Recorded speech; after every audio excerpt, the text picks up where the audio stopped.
from University of Malaya in 2018. The ITX Gold Medal from Malaysian Invention and Design Society in 2016 and Gold Medal from Malaysian Association of Research Scientists in same year. These prestigious awards affirm his outstanding achievements and his commitment to pushing the boundaries of scientific discovery. In addition to his scholarly achievements, Professor Arof has also made significant contributions through his successful completions of numerous national and international research projects.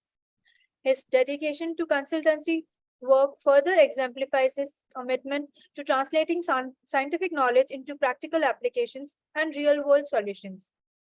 Today, we are fortunate to have Professor Abdul Kariem Arof as our chief guest. His presence here is a testament to the significance of this faculty development program, and his expertise will undoubtedly enrich our understanding of polymer electrolytes and characterization techniques.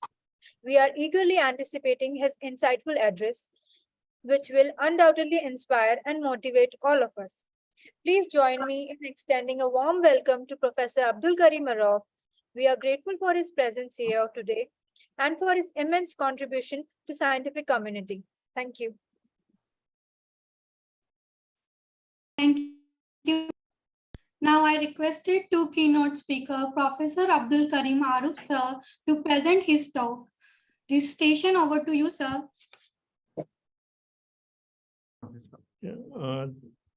Thank you so much for the introduction. Although I have much forgotten what you have said, I've forgotten all the things that you have just mentioned. Anyway, I am very honored because all those achievements that I had obtained were all due to the students which I have supervised. And to me, the most important people of a university are the students, because if there are no students, there are no university. And because of students, today I'm able to present things which have been done in the past many years. And because of students also, that I am invited here for this talk. Well, without further delay, I would like to talk on emittance spectroscopy. Well, by emittance here, it covers admittance and also conductivity. So since we are all dealing with polymer electrolytes,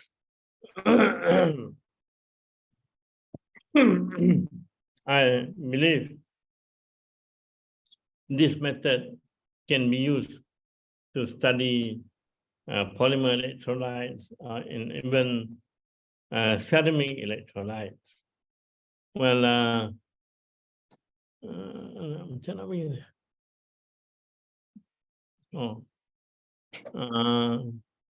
well, as everybody knows, emittance is the combined measure of impedance and admittance. And emittance is a type of, is typically a complex number. And impedance and admittance are opposite to one another, or the reciprocal. The reciprocal of impedance is admittance. And these two are very important, especially in the study of polymer electrolytes.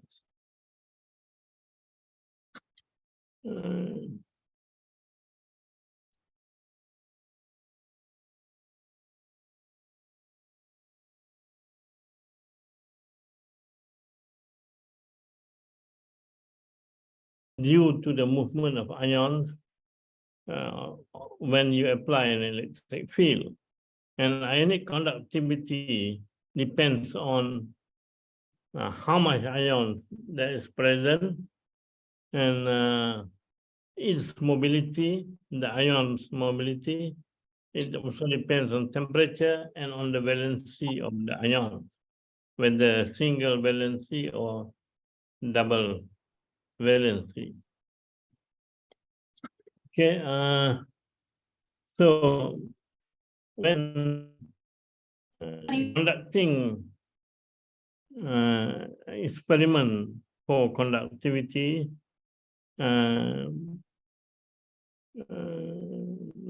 voltage is applied and AC voltage is applied, and the current that flows through the sample is measured. And V0 and I0 are the maximum voltage and maximum current.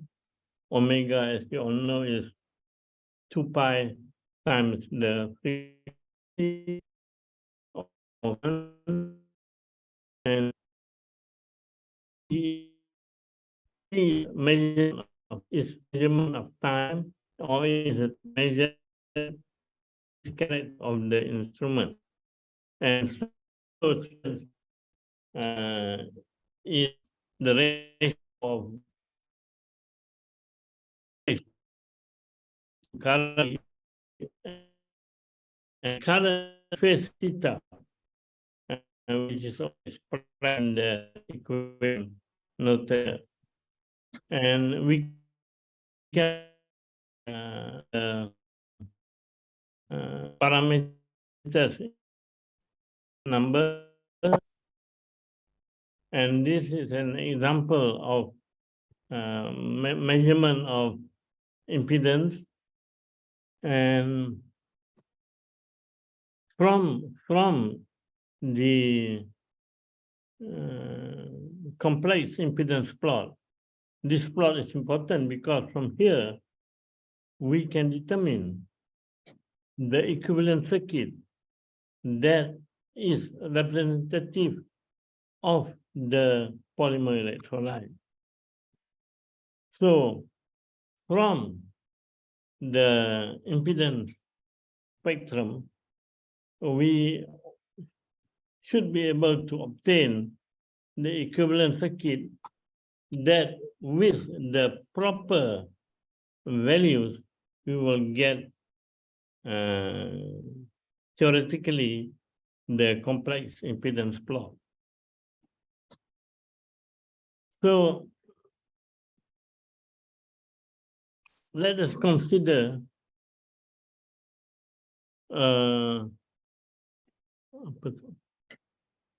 model system whereby it is composed of an RC connected in parallel.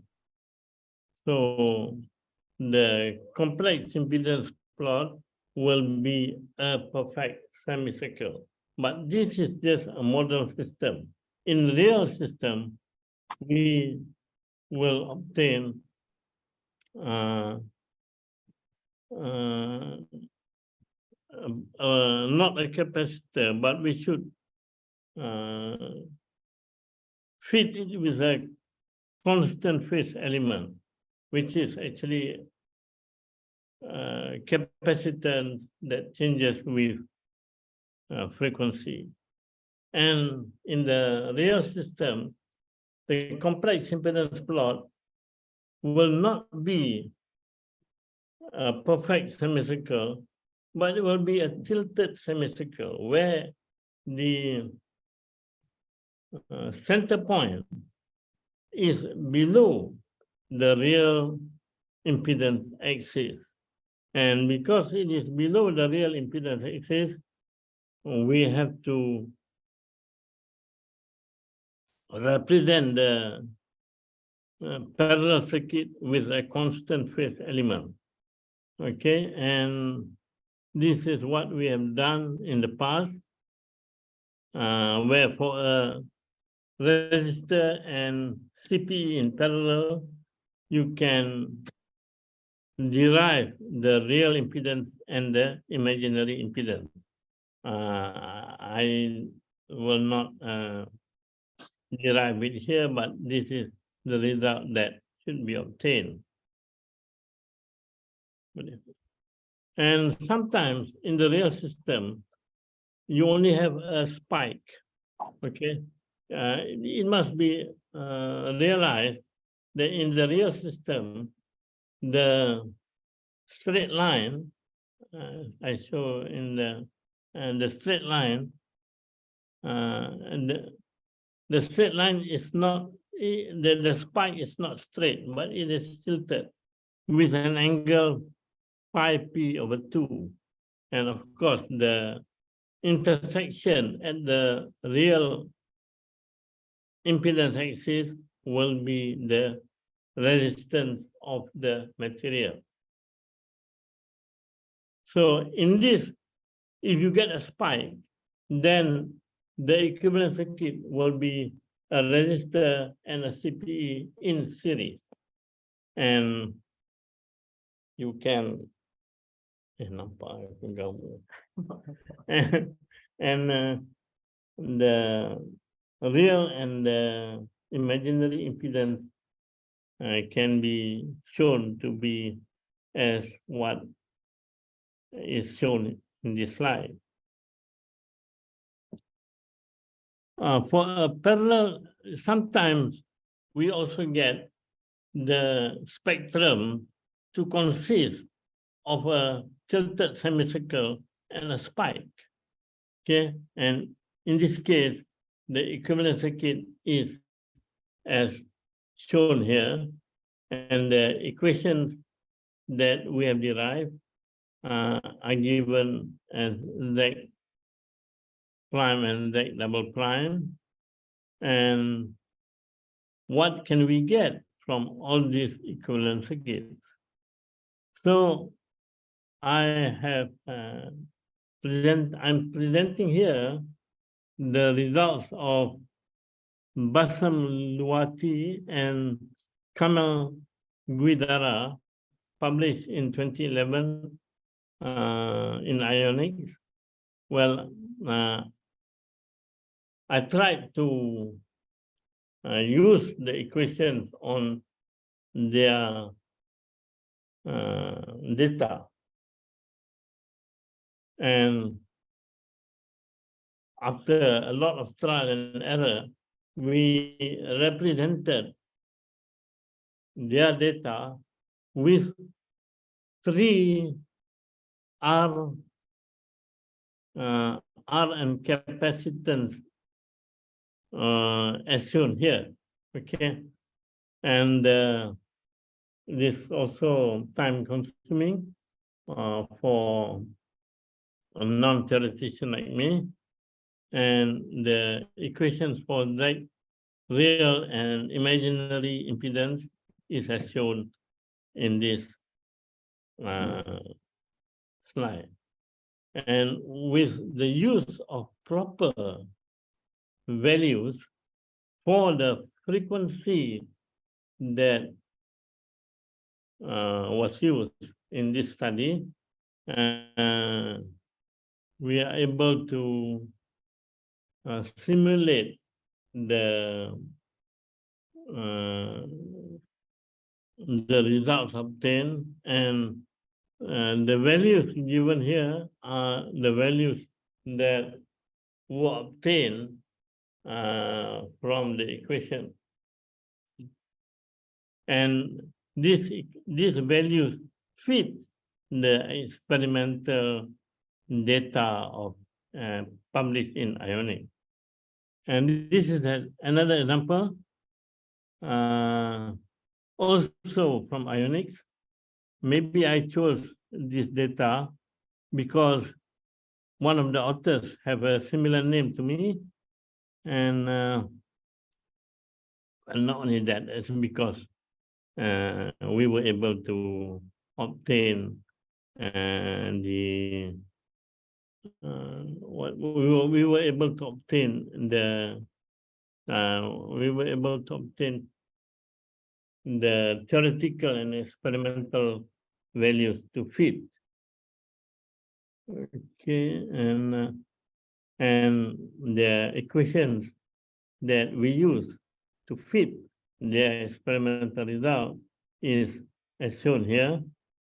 But that's not very important. The important is that the method that we want to show can fit the experimental plot. And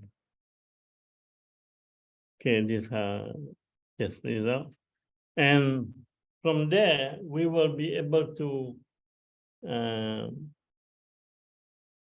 what do you call it, characterize that the sample with the polymer and the salt and the plasticizers can be represented by what kind of parallel circuit.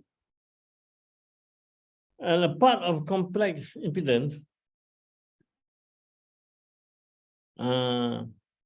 the beauty of impedance spectroscopy is that we can also obtain admittance. Of course, as I mentioned just now, emittance comprise of impedance and admittance. So there will be many more data that we can squeeze or obtain from the experimental result that we have obtained. We can obtain the admittance, we can calculate the capacitance, we can calculate the permittivity and modulus. So we can study and obtain more information. In my early stages of doing research in this area, as I mentioned, there were not many instruments although I managed to borrow from other people and use their equipment. So I tried to obtain as much data as possible from the impedance data that I can obtain. Okay, because, well, depending on how our ability is to interpret the data, more information can be obtained. This is admittance. As you know, admittance is just the reciprocal of impedance. Okay, and we can check whether the impedance and the admittance will give you the same RB, that is the same resistance for the sample. Okay, so here is an example whereby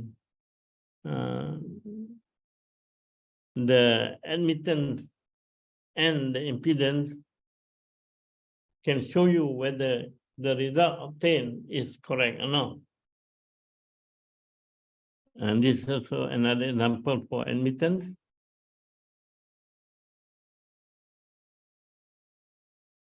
So to increase the number of data that you have with only impedance data, you can also calculate the capacitance and determine the ability of a system to store electric charge.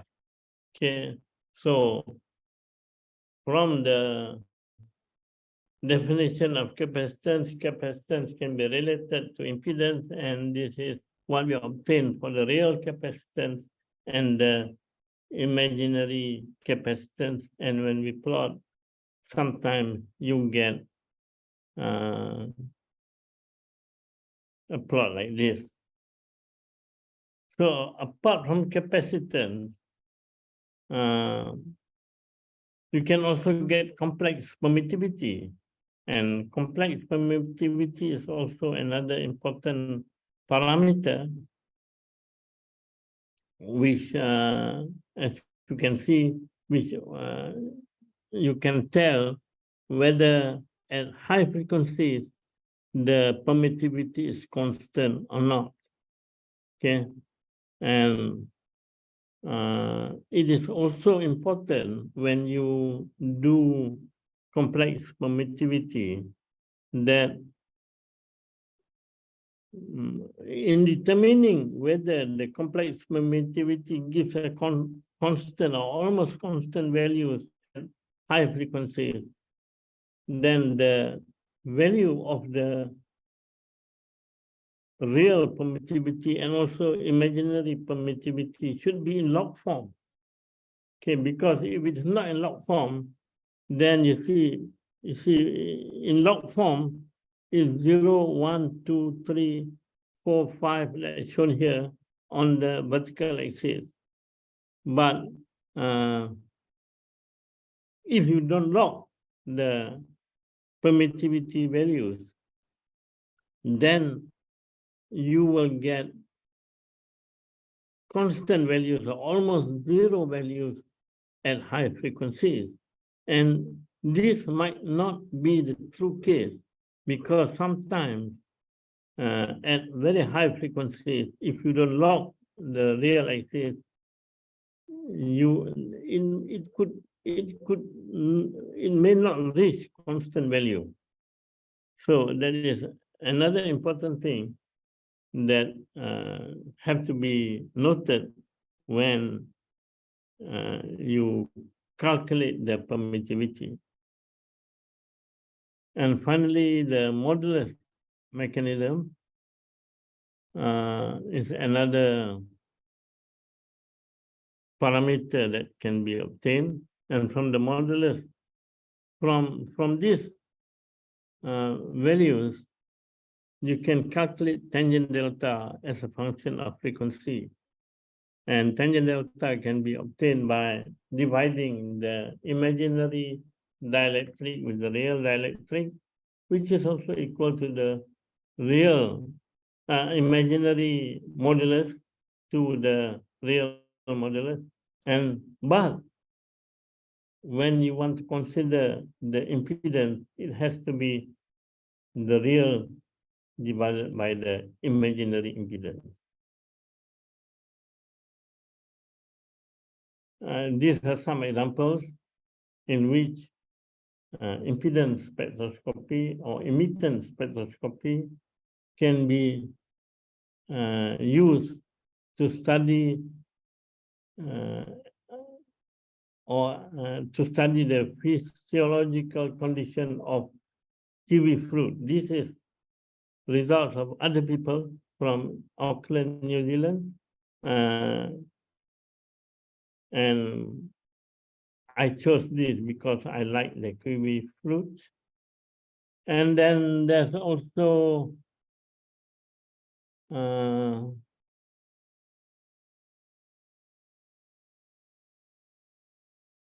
study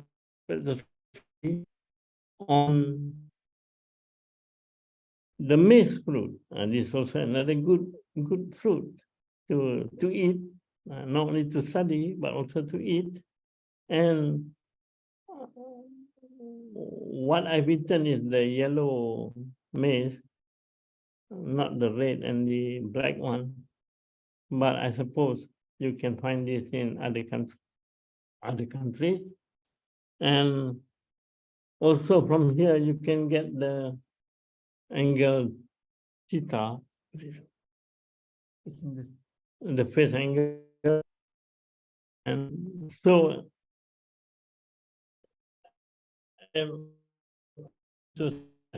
only with impedance domain,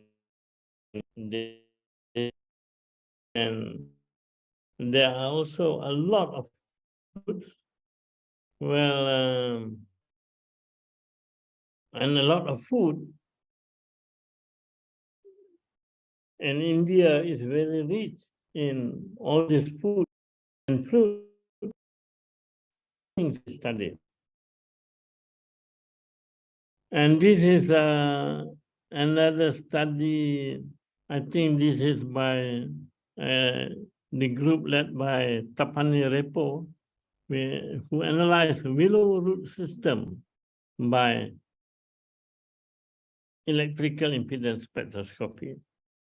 So this, from here, we can see that collaboration between material scientists, collaboration with biology people, and also with many other disciplines. And hopefully this can enrich our knowledge on the material study. Well, these results were taken from the corresponding authors. What I want to show you here is electrical impedance not only can be used to study the conductivity of polymer electrolytes, but it can also be used to study even the root system as shown in this example. And Tapani Repo and his colleagues also studied the root growth in trees and nampak aku gambar. And sorry, I got carried away sometimes. I shouldn't be scratching my beard and all that, but this is to show that how strong impedance spectroscopy is in the study of material. So the root system also considered as a material, and maybe there are people in India who could do more than this. Okay. Even in the dentistry, there is EIS. And this is, I didn't show the results here, but these are two people from the dentistry department of faculty, where Professor San Monaghan, also from India, I suppose, Brantley and Johnston, and from, I think this from Japan or China. They studied the EIS of high palladium dental alloys. So in their work, they have studied when palladium was used as palladium alloy was used in dentistry, and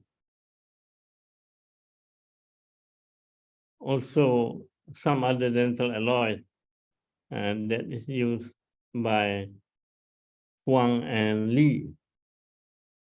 So this is just among the very few applications of electrochemical impedance spectroscopy that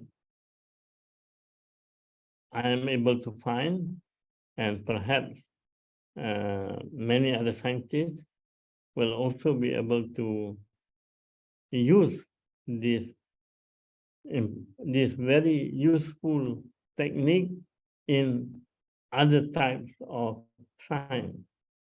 Okay, so we have shown from conductivity to impedance, impedance to dielectric, dielectric to capacitance, capacitance to, oh, I forgot also. So there are many things that can be studied with just one simple instrument. In our lab, the instrument we use for impedance is not that very sophisticated. Perhaps when you have better equipment than what I have, better result can be obtained, and maybe more parameters can be obtained. I think this is my last comment. And I end my talk with, if I hope I pronounce this correct, with Mahud Danyavaa correctly, and I thank you for allowing me to speak today. Thank you. Thank you very much, sir. Thank you, Yes, sir.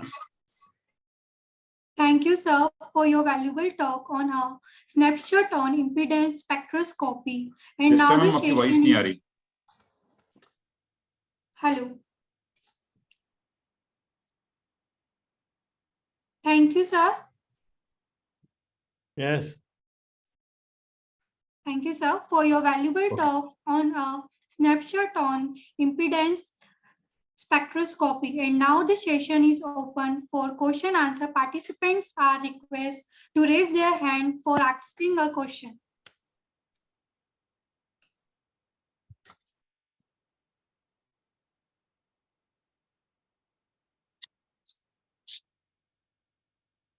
Participants session is open for the question answer. Anybody has any query, they can raise their hands. We can unmute them, or they can unmute themselves and can ask the question.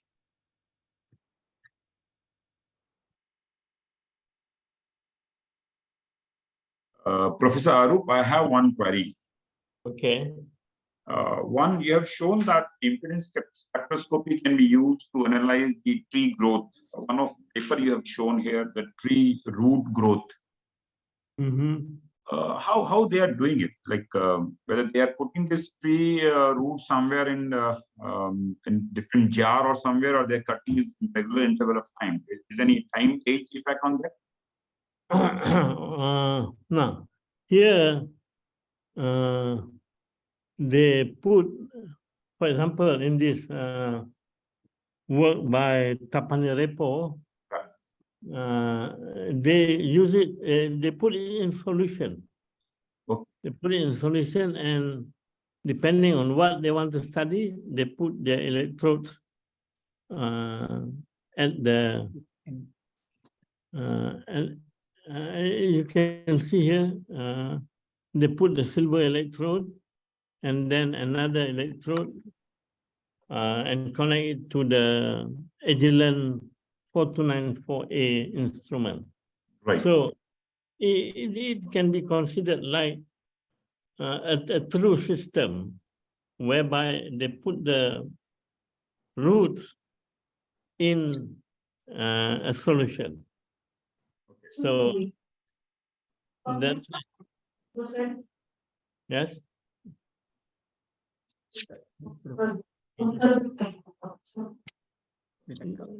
Yeah. So again, what is what you call measured will be the impedance and Right. the phase angle. Right. One more query, sir. It is, you can say it's my area of interest. That's why I'm asking this. Okay. I'm trying to find the concentration mobility of charge carriers for my sample. And for that, we are using the impedance spectroscopy data. Yes, yes. What is your view on that? How much this method is accurate to find N and U for the ionic movement? Mobility, is it? The mobility and conductivity, concentration of charge carriers. Like I'm using Trukhan method, Rice and Rock model I'm using. And both the models, the data I'm using from impedance spectroscopy. Yeah, all right. Okay. What is the authenticity of this method? So as we know, conductivity is the product of number of mobile carriers and the mobility and electron charge.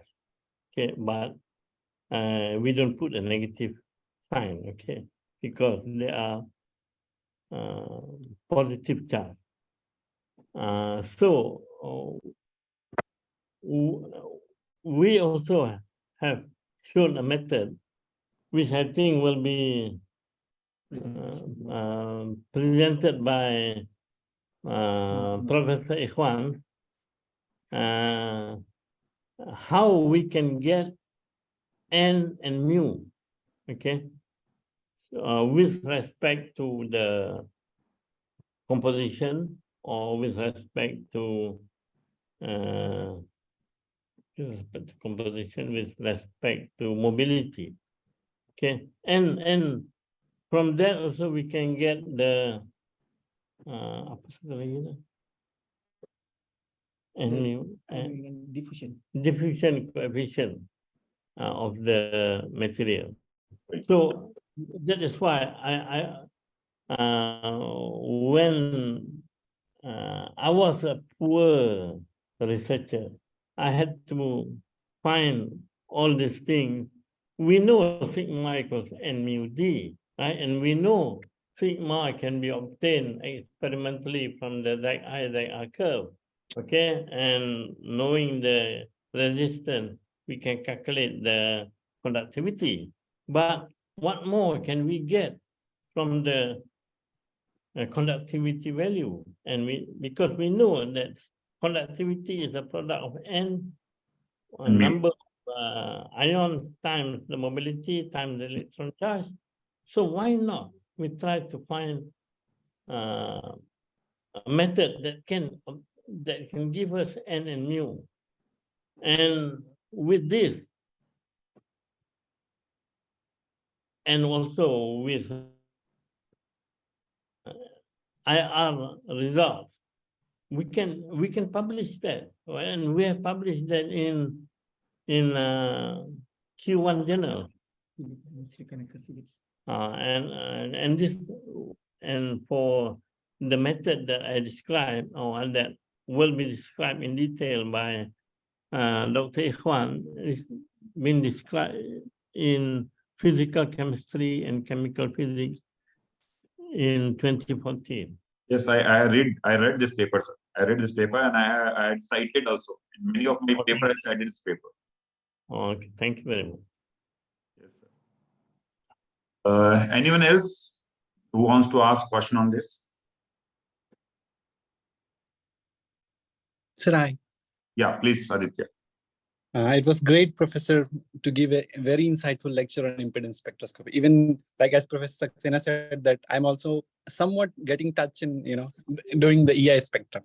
My question is, I'm coming straight to my questions to Professor, that, sometimes since both the impedance axes are impedance like x-axis and y-axis, they have impedance data. So more or less, many of the researchers don't care about putting the equal intervals of data on x-axis and y-axis. What I mean to say, like while x-axis, they will put say, for instance, 400 mega ohm or ohm, and on y-axis, they may vary. Like it axis goes to around 600 or something like that. So what is your take? Because it changes the shape of the semicircle, right? So in that case, the data obtained may not be correct. So what is your take on that, Professor? Like, okay, if you are interested in just the RB, okay, many people have also argued with me. The RB is about the same, okay? But when the axes are not are different, okay, then the shape of the impedance plot may be a little bit out, okay, and that could give a different inference to what we can conclude. Okay, so that is why I believe that if the axis must have equal coordinates. Equal scales. Okay. Yes, Professor. So you believe that the axis should be should have the same coordinates, right? Yeah, will have the same scale.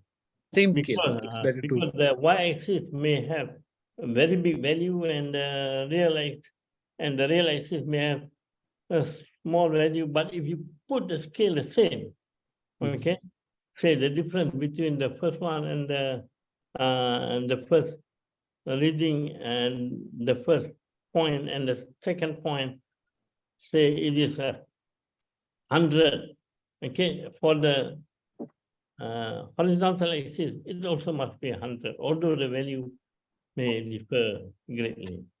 But even, Professor, I appreciate your point of making the differences constant, but even the x's are not, if when the x's are not same, the semicircle changes, because I have been dealing with these, because one of our reviewer asked that, have you seen those variations in the semicircle? Because, if Warburg impedances are longer or shorter, it really counts, right?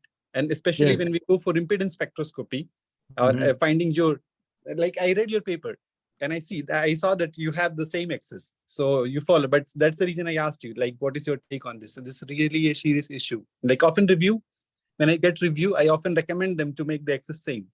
And I am now confirmed that you appreciate that point. Thank you so much, Professor. Thank you so much. You're welcome.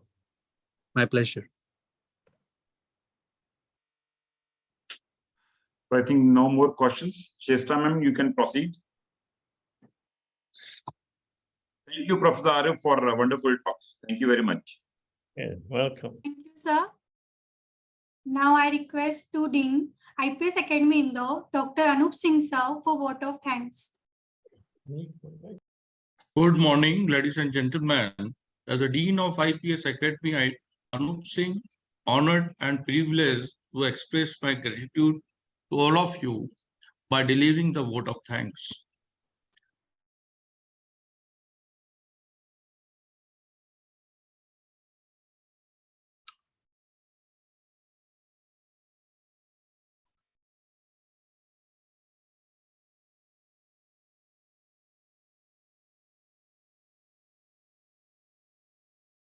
Hello.